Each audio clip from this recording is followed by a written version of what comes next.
Go.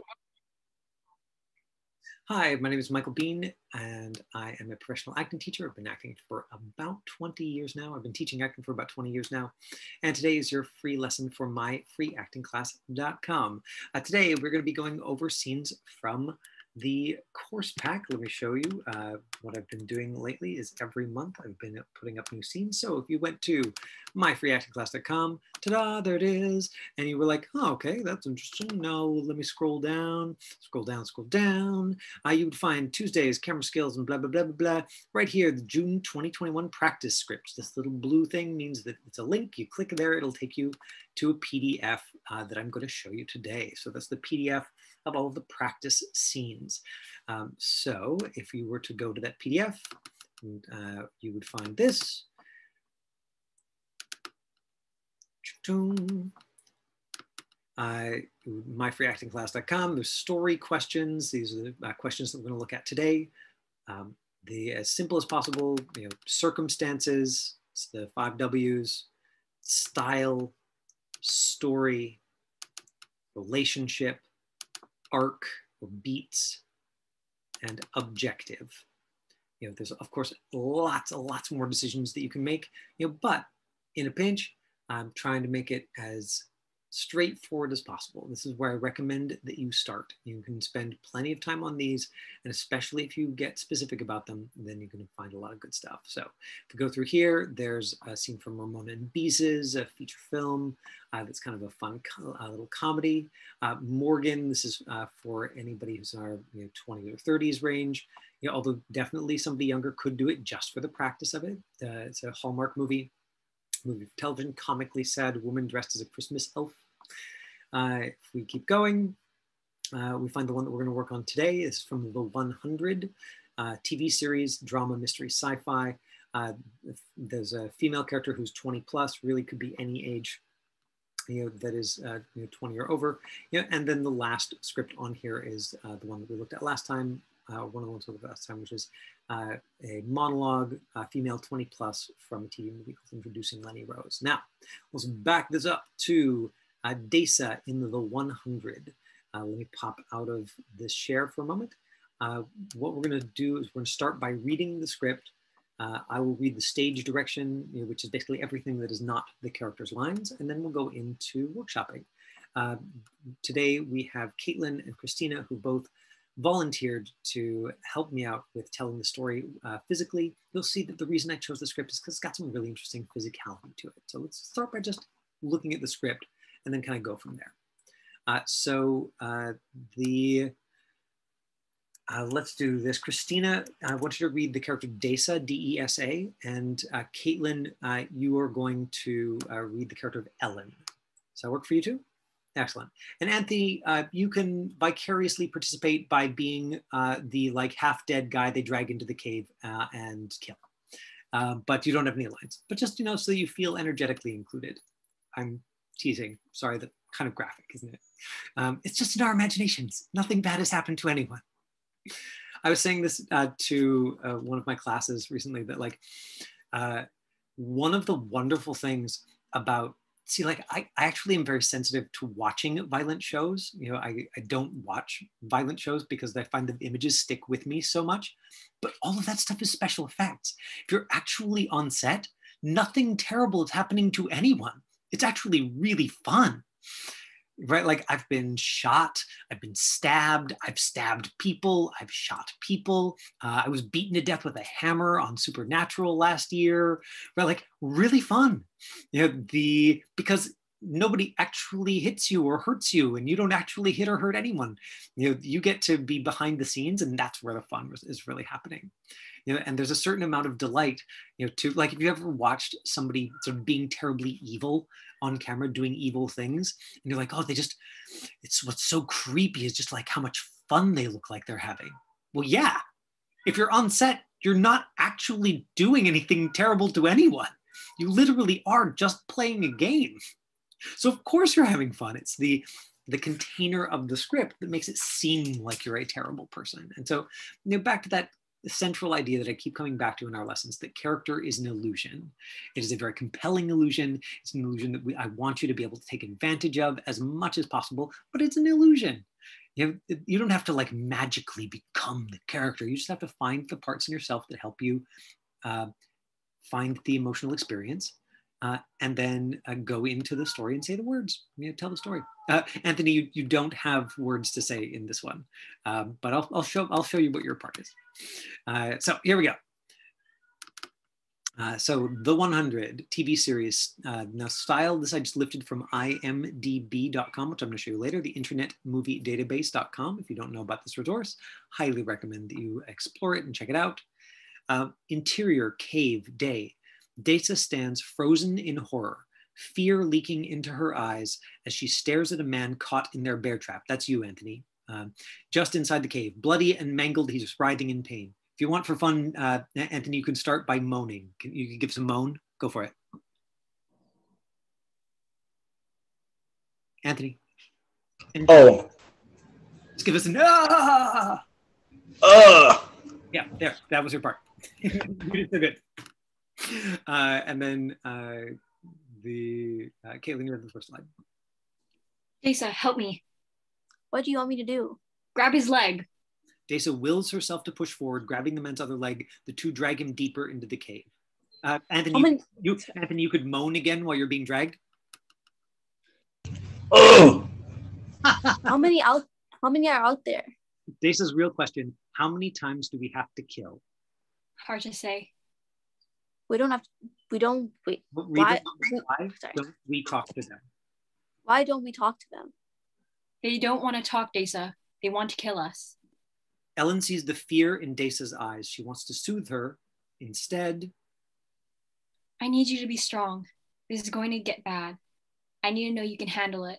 Desa nods, but Ellen isn't convinced. This is our home. Your home. That strikes a chord with Desa. The young girl steals her resolve. And they want to take it from us? They want to take it from us? That's not a question. It's a statement. And they want to take it from us. Ellen can see she's getting through to the girl. Yes. When this is all over, we won't have to run anymore. And this is a question, so you're going to have to ask. When this is all... You're doing great. Just don't rush, okay? Okay. When this is all over, we don't have to run anymore, right? There's no running. Right. Try the line one more time. We won't have to run anymore, and there's a question mark. Okay. When this is all over, we won't have to run anymore. That's right. But for now, we won't do the line again, Christina. But that you still did not ask it as a question. You're still saying it as a statement. We won't have to run anymore. Sorry, Caitlin, go ahead. So, when this is all over, we won't have to run anymore. That's right. But for now, a storm rolls over Desa's eyes. Anger creeps in. For now, we fight. Yes. The young girl notices a dark pool of blood seeping from the man's wound, puddling at her feet. This is your last chance to moan, Anthony. Give us one more. Oh. Desa watches as he rattles. Ellen unsheaths her dagger, handing it to Desa. The girl stares at the knife, a moment of hesitation, doubt. Deep and quick. Like we do with the rabbits? Again. It's not question mark. It's not question mark. Not a question. Try it again. Christina, like we do with the... Christina, you're doing a thing that happens a lot to people in auditions, which is that you're feeling a certain amount of pressure to perform because you're on the spot and you're going too fast.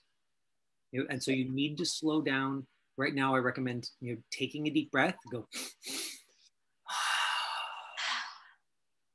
Right. So that what you just do is, and so the depth of your breathing tells me the amount of adrenaline in your body. Just try again. Simple, simple, simple. Okay. Like we do at rabbits. Bending down, she covers the man's eyes with one hand and slices his throat with the other. She watches as the body twitches and then stills. Sure, I don't know. We're going to look it up on YouTube. It's a bittersweet moment for Ellen. Desa stands wiping off the blood. Her expression darkens. This is my home. Now, a couple of things in here for anybody who's considering doing this role.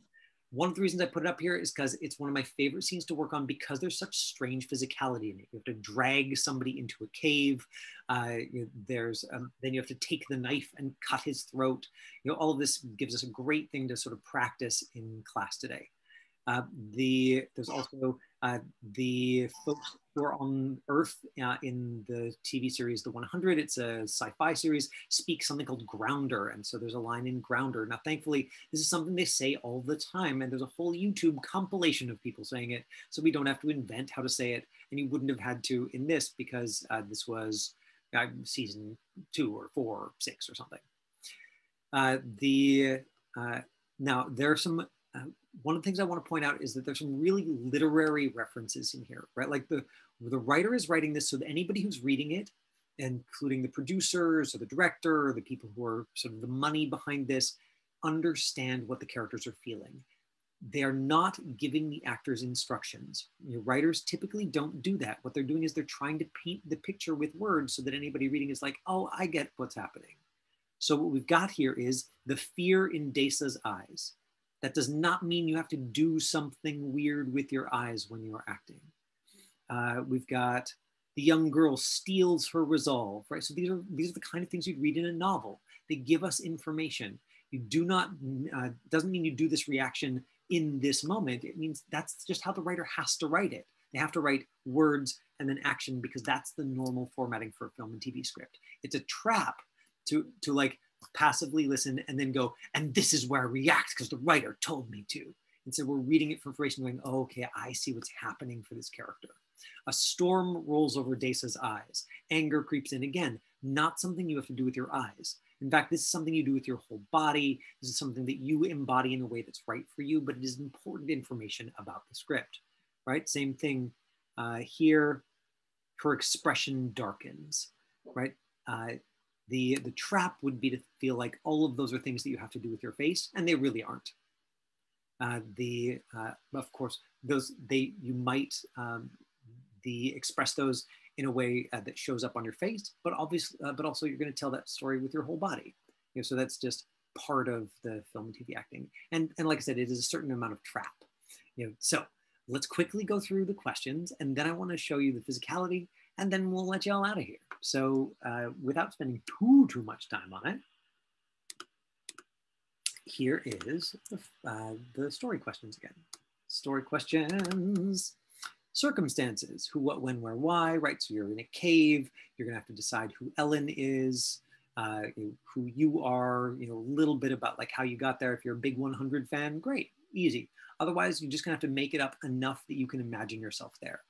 Remember, you do not have to empathize, you do not have to know or have the same experience as the character, you just have to empathize with the feelings behind the experience. Meaning you're like, oh yeah, I get the feelings behind that. I know what it's like to be cold and to be looked after by somebody who's not my parent and to be scared that about something, even if it's not being attacked by people. Style, we've got that right in this course pack. It's a episodic.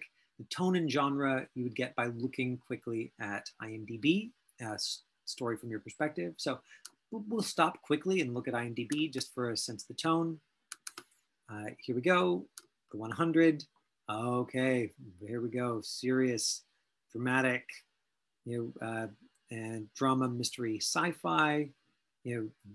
Strange things happen. Set 97 years after nuclear war has destroyed civilization, when a spaceship housing humanity's lone survivors sends 100 juvenile delinquents back to Earth in hopes of possibly repopulating the planet. So if you were not familiar at all, just by looking at this, you can get a tone of like, oh, okay, it's dramatic, it's dark, it's creepy, it's got the stuff going on.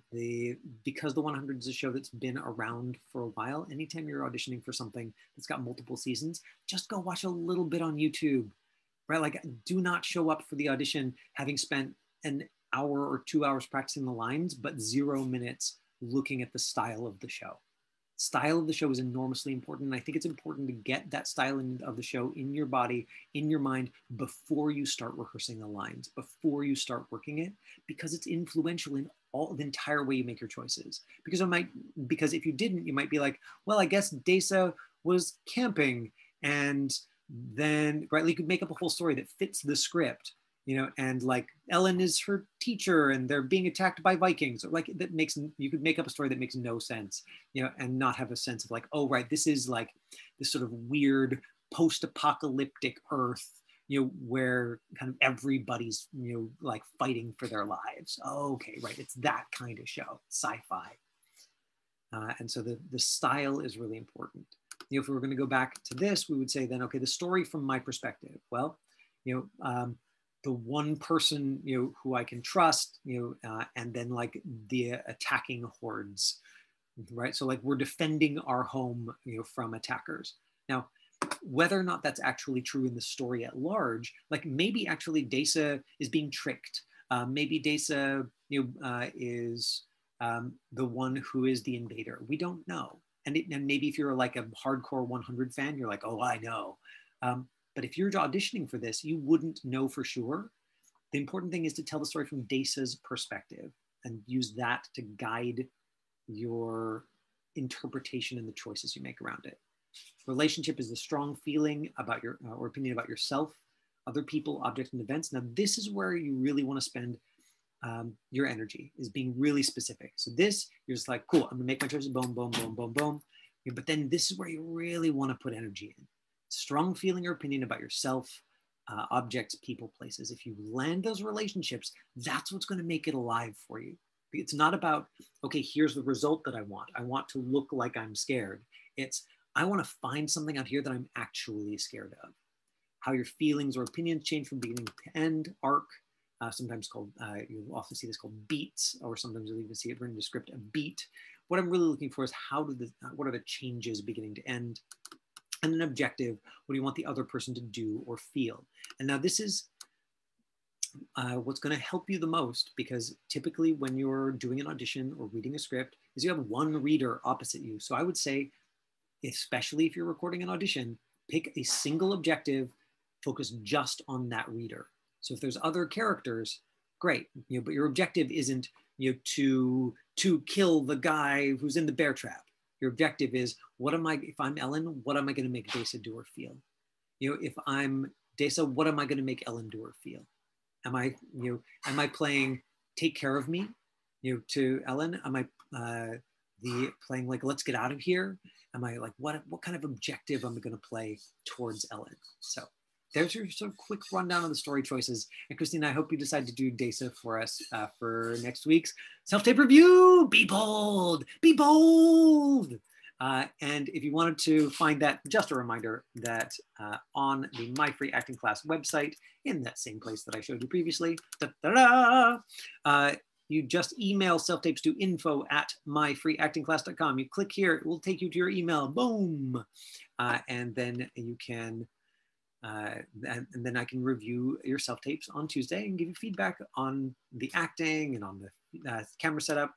Since I queued this up, we might as well very quickly. You can play, stay on. You can play, stay on. You can play, stay on. You can play, stay on. Right, so dark, dramatic, post-apocalyptic. You know, lots of people who, you know, look dirty. You know, and but also it's the CW, so they look pretty, but so they look very pretty but dirty. You know, they have amazing cheekbones, but they're covered in post-apocalyptic dirt and war paint. This would be such a fun show to work on, you know, if you'd gotten that chance. And this kind of thing comes through Vancouver all the time. There's these sci-fi shows, so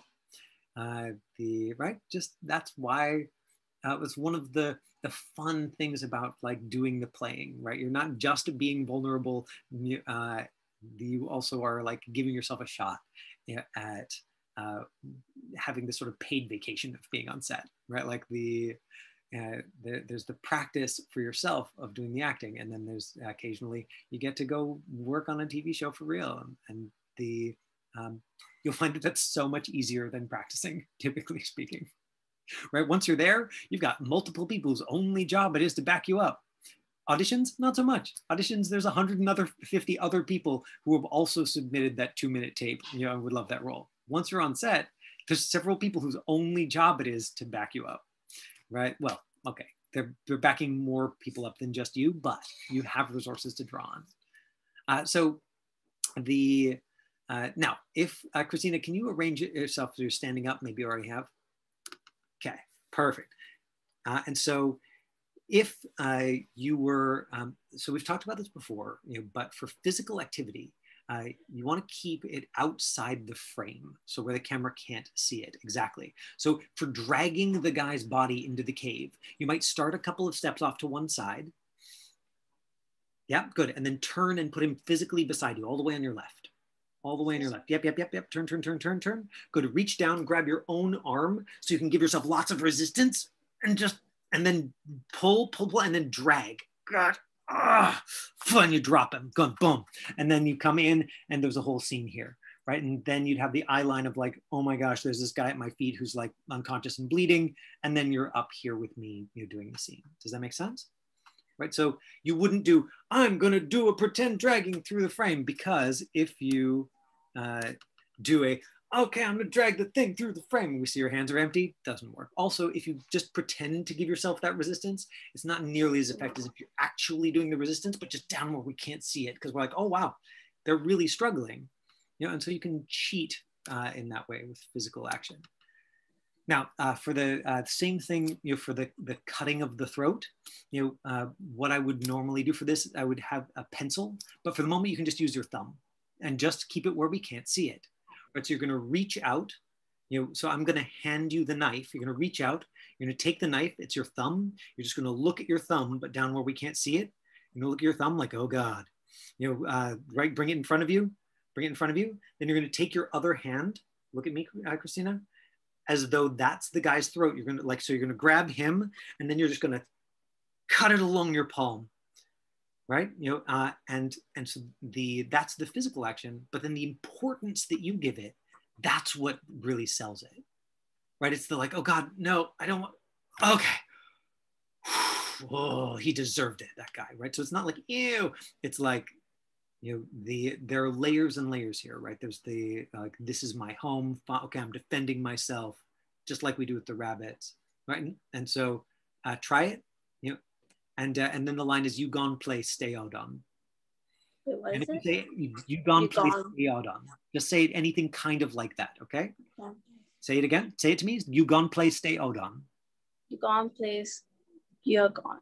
It's not English. Stay out on. So as long as you don't apologize with your face, it doesn't matter if you say it wrong. Say it again. Gone place are gone. You gone play. You gone play, Stay out on. stay at dawn. You gone play, stay at dawn. Great. Okay. Good. So, right. So there's this line, deep and quick. I hand you the knife. You reach forward. You grab the knife. You really take your time with it. Oh God. Oh God. Oh God. You reach down. You grab his, the back of his head with your other hand. You use your palm. You drag the knife across your palm. It's hard. Ah. You gone. Good, and so thank you so much for being brave and playing with us, Christina. And so that's all it really takes for the physicality, And then just a reminder for everybody else, which I think that Christina demonstrated for us really nicely. It's not saying it wrong that messes up your audition. It's your reaction to saying it wrong. So it actually, especially because she's speaking an imaginary language. Does the writer care? Totally, the writer cares. Is it enough for that audition not to be usable? Probably not. Probably not. However, if we see Christina's face go, oh God, ooh, even for a moment, if we see you judge yourself, then the audience, especially if they are decision makers, are like, oh, maybe that is how we should think about this. And so, absolutely, I think having self-critical thoughts, I'm navigating them all the time. They're here in my head right now while I'm teaching. But one of the things that we get used to doing as professionals is just working gracefully with them and going like, these thoughts do not mean anything bad about my acting. And if you wanted to get some backup on that and realize that it's something that like everybody experiences, you could look up something called imposter syndrome on Wikipedia. And you'd be like, wait, this is a thing? There's a name for it? Wait, everybody experiences this thing? Oh, okay, I'm not alone. This makes me feel some better. I also want to acknowledge, that as like a older cis white dude, like I got a lot of privilege in my body, and so I am insulated, a little bit, and that definitely makes it a little bit easier for me, right? Also, I'm teaching right now, so it's easier to say than it is to do when you're the one who's like, this is all new to me, right? So you just be gentle with yourself. Somebody recently asked me what it was like for me starting teaching 20 years ago. And I was like, well, I didn't really know what I was doing, but I just kind of said that I did, and then I figured it out. Which I think is about as much nice, clear example of what privilege looks like in action. Where it's like, yeah, I can probably teach. Right? I'm 20 years in now. I know a few things now. I hope that my students from 20 years ago remember it fondly because I had lots of enthusiasm, but there are lots and lots of things in the world that you do not have to wait until you're at 100%, to start doing and practicing. And acting is definitely one of them. So thank you so much for joining us today. I hope to see some of you for the self-tape review next week. Anthony, this is your chance. Send us a tape, even just a couple of lines. Even just send us your Nike commercial that you already taped, and I'll review that. Christine, you have a question?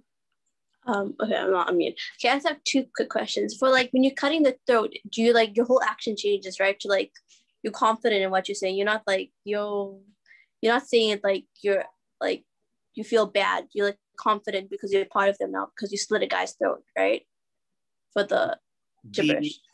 Yes, it should change. Like if you look it up on YouTube, you'll see that the gibberish line, it's not gibberish. It means your fight is over. It's the thing you say when you're like releasing the spirit of something that you've killed, to the world. So it's almost like a spiritual, thing that they say.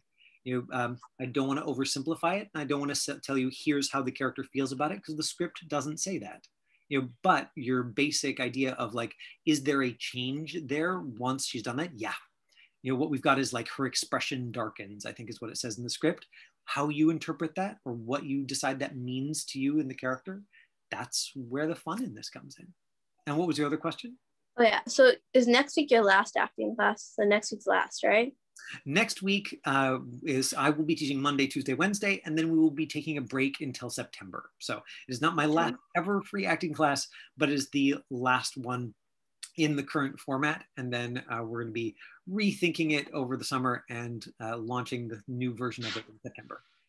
Okay, so then can I send you my self-tapes on email? Because for next week, I won't be able to send it because I have exams on Tuesday and Wednesday. So not after the exams, but I really want to do this one here. Oh yeah. So can I send you it instead on email, like after I'm finished with exams?